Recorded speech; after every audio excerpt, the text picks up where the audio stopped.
안녕하십니까. 13주차 수업을 진행하도록 하겠습니다. 자, 오늘이 13주 차, 그죠? 1교시 수업이 되겠습니다. 자, 오늘 배울 내용은 이제 8장에 해당되죠. 어떤 유죄인가 무죄인가를 판단하는 어떤 가설이죠. 검증하는 방법에 대해서 공부하도록 하겠습니다. 자, 우리 책의 내용을 이래 쭉 한번 보고, 요걸 책을 제가 정리해서 우리 책에 있는 예제하고, 그죠? 내용을 그대로 똑같이 조금 더 이제 부족한 부분은 제가 다른 교재에서 그죠? 참고해가지고 또 첨가를 했습니다. 그래서 그 내용을 보시고, 우리 책을 일단 뭐 전체를 보시면, 예제나 안에 있는 그 기본 내용들은 책하고 똑같습니다. 보시고, 우리 책이 이렇게 지금 구성되어 있죠, 그죠? 여러분, 책을 가지고 계신 분은 그냥 쭉 보시면 되겠습니다, 이렇게. 그 다음에 이제, 그죠? 오류에 대한 이야기가 있고, 가설검정, 그 다음에 이제, 기무가설, 대립가설에 대한 이야기, 요거 있고, 그죠? 우리 책이, 뭡니까? 요약은 잘 되어 있습니다. 그렇죠. 이런 것도 다 우리가, 수업에 설명합니다. 여기 이제, 우리 책에도 제가 정리된 데 있으니까 같이 그때 보시면 되겠습니다. 요것도 있고, 요것도 있고, 그 다음에 이제 요렇게 이제 말이 많은 부분이 이걸 갖다 제가 좀, 요약해가지고 간단해서 이렇게 했습니다. 요것도 그대로 들어가 있고, 그 다음에 예제도 들어가 있고, 요거 다 들어가 있습니다. 여기 이제 설명이 잘 되어 있습니다. 우리 책이. 지금 책을 보시면서, 설명을 듣게 되겠습니다. 이렇게 쭉 되어 있습니다. 자, 그다음 예제가 또 있죠. 이것도 그대로 자 예제 설명합니다. 이것도 돼 있고, 이것도 돼 있고, 다 돼 있어. 그래서 여러분들 책 가지고 계신 분들은 그 다음에 P 값을 이용해서 가설을 검증하는 방법. 이거 중요합니다. 이거 중요하다 그랬죠. 중요합니다. 그죠? 자, 이것도 쭉 설명을 합니다. 이것도 들어가 있고, 이거 들어가 있고, 그죠? 자, 이것도 다 들어가 있습니다. 그 다음 이것도 중요하죠. P값의 의미와 계산 이것도 다 들어가 있습니다. 이렇게. 자, 이걸 엑셀을 이용해서 그죠? 계산하는 방법. 이것도 다 포함되어 있습니다. 자, 그렇게 이렇게 그죠? 이것도 다 포함되어 있는 거죠. 이건 엑셀로 가지고 하는 거 포함되어 있습니다. 자, 그 다음에 단원 정리. 우리 책의 단원 정리 여러분들이 이제 한번 복습하실 때 그죠? 보시면 되겠습니다. 자, 그래서 우리 교재 내용을 여러분들 조금 뭡니까? 설명을 보충해 가지고 제가 다시 자, 정리한 부분에 대해서 교재로 설명하도록 하겠습니다. 자, 먼저 우리가 8장에 그죠? 가설 검증이 되겠습니다. 가설 검증은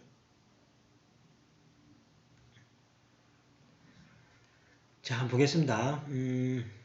앞에서 배운 신뢰 구간만으로도 의사결정에 충분한 정보를 얻을 수가 있죠. 근데 의사결정에 꼭 필요한 모수, 우리가 준한 거죠. 모수죠. 모수를 포함하는 95%의 구간을 아는 것만으로는 볼 수가 있는 그러니까 모수를 포함하는데 95%만 포함한다. 이것만 가지고는 그죠? 좀 불명하겠죠. 그래서 이 장에서는 가설 검증은 우리가 배운 신뢰 구간 설정의 확장이라고 볼 수 있는 것은 이제 신뢰 구간만 가지고는 할 수 없이 그러니까 뭔가 결정을 내려야 되죠. 그죠? 결정을 내려야 되는데 95% 신뢰 구간이다 해가지고 그죠? 결정을 우리가 내릴 수가 없는 경우죠. 그래서 이제 신뢰 구간을 이용해서 이제 어떤 결정을 내릴 수 있는 어떤 방법에 대해서 설명합니다. 그래서 이제 가설 검증이 필요한 이유는 의사 결정을 잘못 내려서 그죠? 발생할 수 있는 위험을 평가해 볼 수 있고 그 다음에 어느 신뢰 수준 안에서 그죠? 의사결정을 딱 내릴 수 있는 어떤 방법에 대한 설명을 이번 8장에서 배우게 됩니다. 자, 가설 검증의 절차는 첫 번째 이제 가설을 하나 이제 설정을 하고 그 다음 의사결정 규칙 설정을 합니다. 그 다음에 데이터를 수집해서 가설 검증을 위한 통계량을 검사합니다. 이 통계량 검사할 때 이제 뭐 필요한 게 그죠? 신뢰 구간하고 이런 게 들어갑니다. 그 다음에 이제 의사 결정을 하게 됩니다. 가설의 기각 또는 기각할 수 없음을 하는 거죠. 여기 이제 먼저 신뢰 구간을 통해서 앞에 배운 것을 활용해서 하게 됩니다. 그 다음에 이제 사후 조치를 하게 되는 경우죠. 그 다음에 또 잘못됐을 경우 다시 그죠? 재설정해서 다시 또 검증하고 이런 식으로 해서 이제 계속 돌아가면서 또 자기가 원하는 그죠? 형태에 얻을 수 때까지 이렇게 계속 우리가 수정해서 이렇게 자료를 고쳐 나갈 수 있는 겁니다. 자, 첫 번째 가설을 설정하고 그죠? 검증하는 방법에 대해서 자, 맨 처음 기무가설이라고 해서 기무가설. 자, 우리가 가설을 검증하는 데서는 주죠. 이렇게 이제 H0 기무가설, 대립가설 이렇게 두 개를 두고 어떤 뭡니까? 그 신뢰 구간을 이용해서 이 설정을 뭡니까? 기각하느냐 또는 기각할 수 없느냐를 이용해서 이걸 기각해버리면은 이 가설을 우리가 받아들이고 그 다음에 이걸 기각할 수 없으면은 이제 H0의 가설을 우리가 받아들이는 그런 뭡니까? 흑백 논리 구조로서 가설을 검증하게 됩니다. 자, 먼저 기무가설이 먼저 보겠습니다. 기무가설. 기무가설은 설정된 가설이 잘못되었다는 이 설정된 가설이 잘못되었다는 충분한 증거가 제시되기 전까지는 참으로 받아들인다는 거죠. 그것은 이제 어떤 그 증거 제시를 했는데 만약에 거기 그죠? 기각이 돼버립니다. 그죠? 기각이 돼버리면 이것이 뭡니까? 참이라는 가정으로부터 출발했기 때문에 이 기무가설이 받아들여지겠죠. 이 기무가설을 H0라고 표시를 합니다. 자, 그럼 대립가설은 기무가설이 잘못되었다는 충분한 증거로 기무가설을 기각할 때, 기무가설을 그죠? 기각해버린다니까. 우리가 재판할 때 그렇죠. 그죠? 기각할 때 받아들여지는 가설입니다. 그래서 이제 뭔가 우리가 증거를 제시했을 때 이제 거기에 대한 판별을 하게 됩니다. 이제 확률을 가지고 판별을 하게 되겠죠. 그럼 이게 만약에 기각해버리면은 이것을 받아들이고, 기각하지 못하면은 이것을 받아들이는 두 개의 구조입니다. 그래서 이제 이야기했지만은 H0가 기무가설이 기각되었을 때 받아들여지는 가설을 대립가설. 대립가설의 주로 그죠? 입증하고자 하는 사실이나 주장, 이걸 우리가 H1으로 표시합니다. 그래서 이제 가정을 할 때 딱 두 개를 설정합니다. H0라고 두는 기무가설과 H1이라고 두는 대립가설을 두는 거죠. 대립가설을 두고 충분한 증거가 제시되었는데 그죠? 근데 기각이 돼버리면 대립가설이 받아들여지는 거고 기각이 되지 않으면은 원래 그죠? 참이라고 가정된 기무가설이 받아들여지는 어떤 형태의 가설을 우리가 이렇게 두 개를 두게 됩니다. 자, 그러니까 이제 우리가 뭐 실험이나 무슨 자기가 주장할 때 이런 거죠.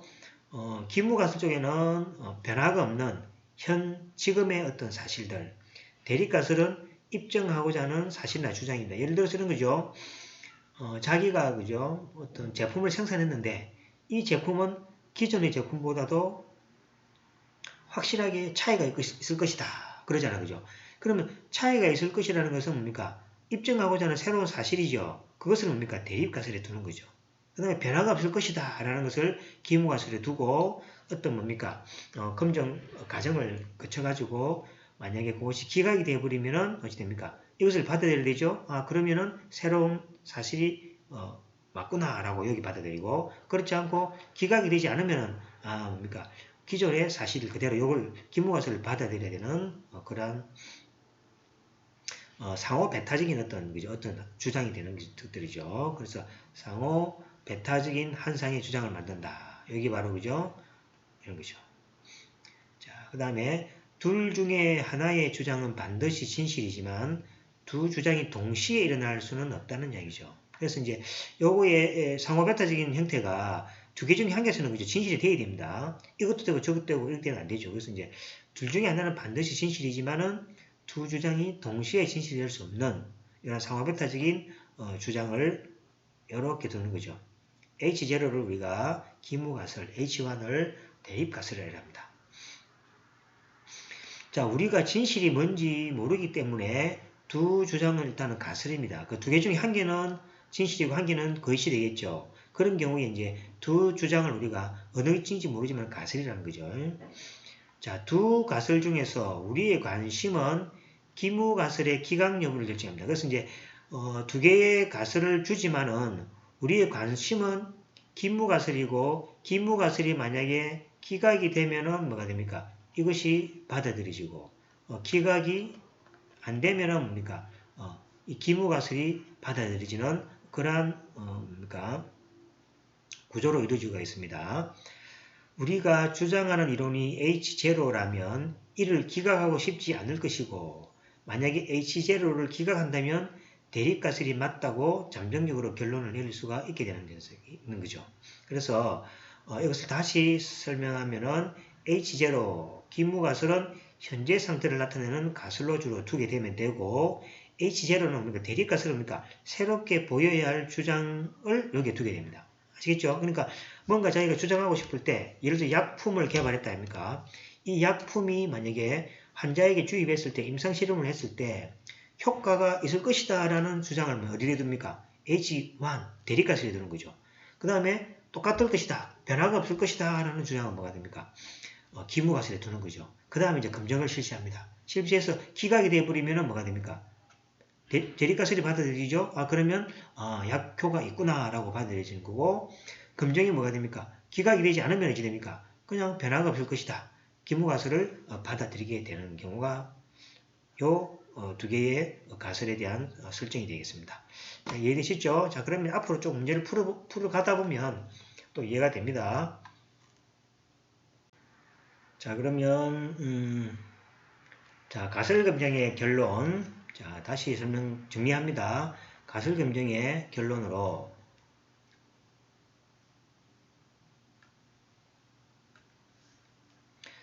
자, 가설 H0를 기각하지 않는다라는 의미는 가설 H0를 기각하지 않는다라는 의미는 가설 H0가 사실이다를 증명하는 것이 아니라 가설 H0가 사실이라고 보기에는 표본의 결과가 충분한 타당성을 갖지 못하다는 것으로 가설 H0가 틀렸다고 볼 수가 없다라는 의미가 됩니다. 물론 받아들이는 게 똑같지만은 세세적인 의미가 그렇습니다. 사실이라기보다는 이건 이제 가설을 가정이라고 참이라고 가정을 하는 거죠. 참이라고 가정을 했는데 어떤 가설이 뭡니까? 기각하지 않는다는 이야기는 이 참이라고 한 가설이 뭡니까? 타당하지 않는다라고는요. 틀렸다라고는 볼 수 없다는 의미가 되는 겁니다. 반대로 H0를 뭡니까? 기각한다는 것은 이것이 사실이 아니다라는 것은 의미한 것이 아니라 어떤 증거가 그죠? 불충분하다는 얘기예요. 어떤 증거가 사실이 아니라고 보기에는 충분한 타당성을 제시하고 있다는 것입니다. 그래서 이제 그렇죠. 반대로 H0가 기각한다는 이야기는 H0가 사실이 아니다를 증명하는 것이 아니라 표본의 결과가 사실이 아니라고 보기에는 사실이 보기에 충분한 타당성을 제기하고 있다는 거죠. 사실이 아니라고 보기에 충분한 증거자료를 내버리면은 거기 기각이 되어버리는 거죠. 기각이 되어버리면 H1의 대립가설이 그죠? 가능성이 있다. 그래서 이제 이 가설 검증은 이 H0가 참이다, H1이 참이다라는 증거가 아니라 H0, H1을 검증하기 위한 어떤 뭡니까? 증거 또는 뭡니까? 어떤 것들을 이제 제시되는데 그 증거를 가지고 뭡니까? 기각이냐 아니냐를 판시한다는 거죠. 그래서 우리가 그 재판 같은 거 보면 많이 보죠. 재판에서 뭐가 됩니까? A라는 범인이 범인인 거는 사실 범인이죠. 범인인데 그 증거를 제시 못하면은 범인으로 할 수 없는 거 아닙니까? 그죠? 그것은 이제 그렇다니까 재판에서 우리가 A라는 사람이 우리가 살인을 했고 그죠? 그거 사실인데 증거가 없으면 뭐가 됩니까? 그 사람을 판정해서 죄인으로 몰고 갈 수 없는 경우죠. 이런 상황입니다. 그래서 이 어떤 증거를 가지고 이 어떤 상황이 그죠? 선택하느냐 그거를 이제 판별을 할 수 있다는 얘기죠. 그러면 문제가 생기는 건 확실하죠. 자, 이제 뒤에 오류가 나옵니다. A가 분명히 사람을 죽였는데 증거가 없다는 얘기죠. 그죠? 증거가 없으면 뭐가 됩니까? 오류가 생기는 거죠. 그죠? 그걸 이제 뒤에 가면 이제 오류라 하는데, 자, 어쨌간에 이런 복잡한 설명은 이제 참고로 이해하시고, 어떤, 그죠? 가설 검증 앞에 했던 요 부분 있죠? 요거를 잘 이해해서 어떤 그 검증이, 그죠? 기각이냐, 기각이 아니냐에 대해서 받아들이고 받아들이지 않는다. 그렇게 이해하시면 되겠습니다. 자, 따라서 가설 검증은 옳고 그름 또는 참과 거짓을 판단하는 것이 아니라, 자, 이겁니다. 그죠? 이 오류가, 참과 거짓을 발견해버리면 오류가 생길 수 없는 경우죠. 뭐, 이건 그죠? 표본의 결과가 기무가설 H0가 사실이 아니다를 증거를 충분히 제시하느냐, 제시 않느냐에 따라서 판별이 이루어진다는 것입니다. 자, 가설을 검증하는 과정을 설명하기 위해서는 자, 신뢰 구간을 이용하는 방법하고 피값 검증 두 가지가 있습니다. 그죠? 요거는 이제 중요한 겁니다. 그래서 신뢰 구간과 피값 검증. 피값 검증이 조금 더 그죠? 중요합니다. 피값이라는 것은 뒤에 가면 이제 확률을 가지고 기각하느냐, 기각하지 않느냐를 이제 판별하는 것이고, 이거는 신뢰 구간을 이용해서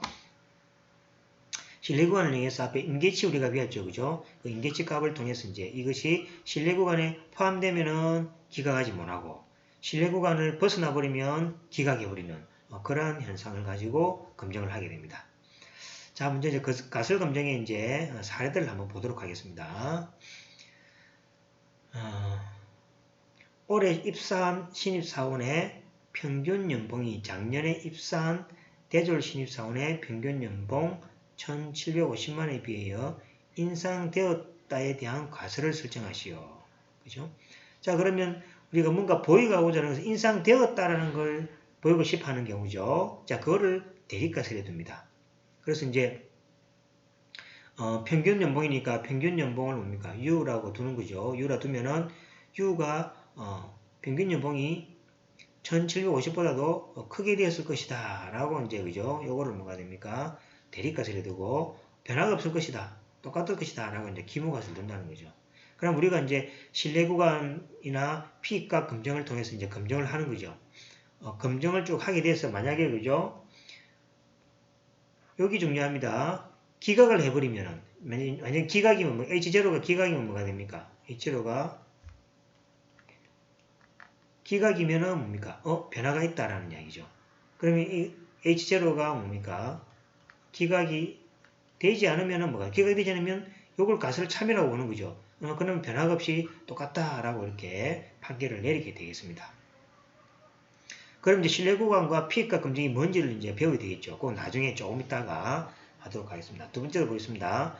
자, A전자회사 제품을 구입한 후 새롭게 조사된 제품의 재구매 비율이 기존의 비율 70%와 비교했을 때 같지 않은지에 대한 가설을 설정하시오. 그렇죠? 그래서 어떤 그 재구매 비율을 뭡니까? P라고 합시다. P라고 하면은 이것이 변화가 없을 것이다. 항상 그죠? 현재 상태를 항상 뭐랬습니까? 기무가설을 누렸죠. 자, 변화가 없을 것이다. P는 0.P라고 같을 것이다. 라고 기무가설. 근데 변화가 되었을 것이다. 그죠? 변화가 됐을 때는 크거나 작거나 다 포함되죠. 그래서 같지 않다라고 하는 거죠. 예를 들면 뭐 작을 수도 있고 클 수도 있겠죠. 그럼 변화가 된 거니까. 그죠? 그래서 가설을 검증합니다. 가설 검증 두 가지 방법 뭐가 있다 그랬죠? 신뢰 구간을 이용하는 방법, P값을 이용하는 방법을 통해서 가설을 검증해서 기각이 되면은 뭐가 H0를 보면 되죠. H0가 만약에 기각이 되어버리면 변화가 있을 것이다라고 대립가설을 채택하고, 만약에 H0가 기각이 안 된다고 해버리면 뭐가 됩니까? 변화가 없이 똑같을 것이다 라고 생각하는 겁니다. 자, 그럼 세 번째 사례를 보겠습니다. 초등학교 1학년 입학생의 평균 신장이 그죠? 140이었습니다. 지난 10년 동안 초등학교 입학생의 평균 신장이 증가했다고 할 수 있냐? 그럼 증가했다는 것은 변화니까 이거 대립가설도 되겠죠. 자, 대립가설 평균 신장이 증가했다. 기무가설 증가되지 않았다. 그죠? 자, 그럼 검증할 때 뭐로 검증했습니까? 실내구간 검증과 피해가 검증이 있습니다. 이걸 통해서 H0가 기부거슬이 기각이 되어버리면 이것을 받아들이고, 근데 기각이 되지 않으면 이 사실을 이제 받아들인다는 거죠. 근데 이제 이거 아닙니까? 만약에 검증이 잘못될 수가 있겠죠. 검증을 했는데 실제는 뭡니까? 변화가 없었는데 검증을 해보니까 변화가 생겼더라. 이건 오류죠, 그죠? 근데 이런 오류도 반드시 있습니다, 그죠? 그래서 뒤에 가면은 오류에 대해서 종류도 다시 하게 됩니다. 그 다음에 서울의 강남 지역과 강북 지역의 고등학교 학력고사 성적이 같은가 그랬죠. 그러면 강남 지역의 성적 평균을 U1이라고 두고 강북 지역을 U2라고 두면 어떻게 됩니까? 기무가설에는 변화가 없다. 자, 같은가라고 둬야 되고 대립가설에서는 다르다. 변화가 있을 것이다. 라고 이제 두는 거죠. 이야기했죠. 그래서 기무가설에서는 항상 현재의 상태를, 대립가설에서는 뭐입니까? 뭔가 보이고자 하는 또 미래에 어떤 밝히고자 하는 사실을 항상 두고, 가설검증에는 뭡니까? 신뢰구간과 P값을 통해서 검증을 시작해서 만약에 가설검증이 기각이 되어버리면 뭐가 됩니까? 대립가설을 받아들이고, 기각이 되지 않으면 기무가설을 받아들입니다. 근데 오차는 분명히 존재되어 있죠. 우리가 범인이 뭡니까? 이 사람이 분명히 사람을 죽였음에도 불구하고 증거를 제시 못하죠. 그럼 이게 오류 아닙니까? 증거를 제시 못하는데 이 사람이 A라는 사람이 범인인데도 증거를 제시 못하면 무죄가 돼버리죠.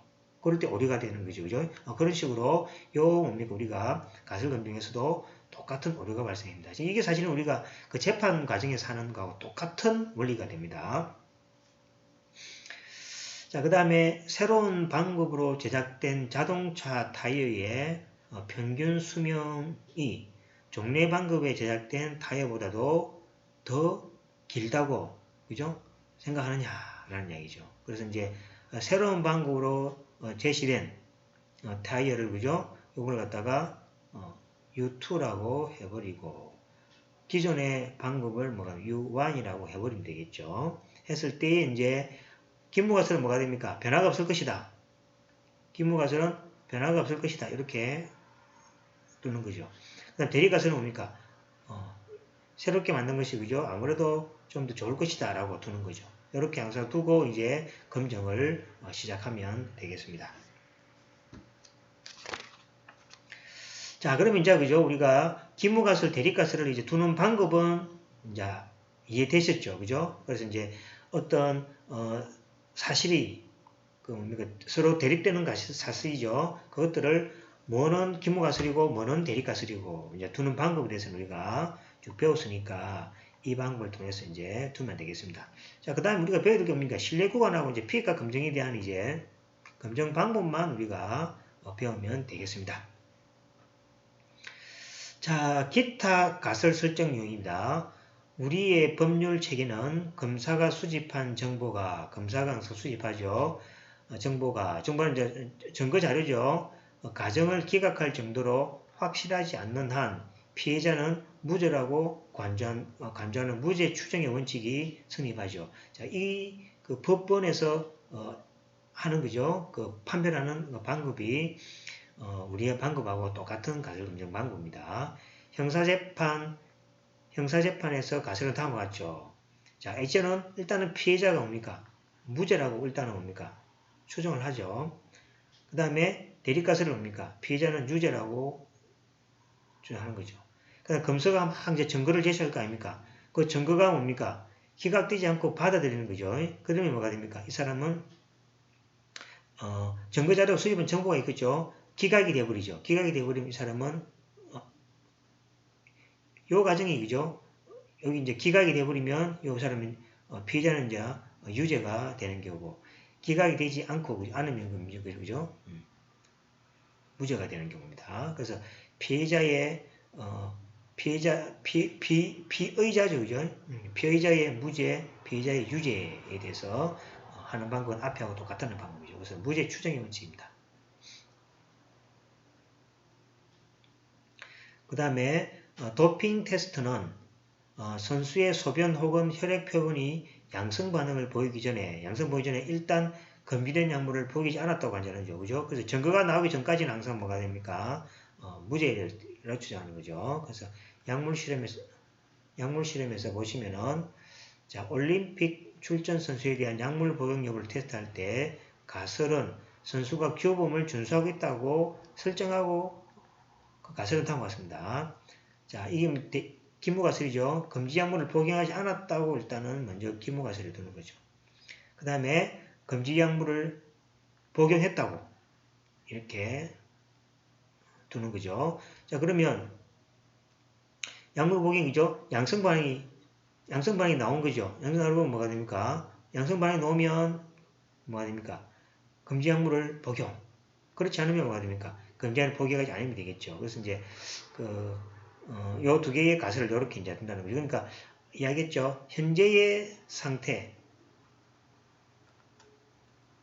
그 다음에 새롭게 밝히고자 하는 새로운 상태를 대립가설에 두는 거죠. 그래서 금지약물 복용했을 것이다. 이거는 그죠? 밝히고자 하는 내용이죠. 새로운 사실이죠. 자, 시스템 접근 시 제공된 신체 정보가 개인 생체 보안 프로필과 명확히 일치하지 않는 한 일단 허가된 사람이 로 간주한다는 거죠. 그래서 생체 보안의 예를 들었습니다. 요즘은 컴퓨터 로그인, 현금 인출기, 보안 시설 출입 등에 있어서 위의 변조가 가능한 기존 종이나 카드 ID보다는 개인의 신체적 정보, 지문이나 안면인식, 홍채인식 등의 활용이 점차 늘어나고 있는데 그의 가설은 다음과 같습니다. 허가된 자를 기무가설, 허가 안 된 사용자를 대리가설에 두게 됩니다. 그래서 이제 가설 검증을 통해서 기각이 돼버리면 H0가 기각이 돼버리면 요거를 받아들이고 기각이 되지 않으면 요거를 받아들이는 형태로 판별을 하게 됩니다. 자, 그러면 이제 그러면 그죠? 지금까지는 우리가 뭡니까? 기무가설, 그 다음에 대리가설을 어떻게 두고 어떻게 설정하느냐에 대한 이제 공부를 했고, 다음 시간에 이제 그죠? 거기에 대해 조금 더 그죠? 이제 검증하는 방법에 대해서, 그 다음에 오류가 무엇인지, 그 오류의 종류에 대해서 공부를 하도록 하겠습니다. 자, 그러면 잠시 쉬었다가 10분 후에 다시 뵙도록 하겠습니다. 수고하셨습니다.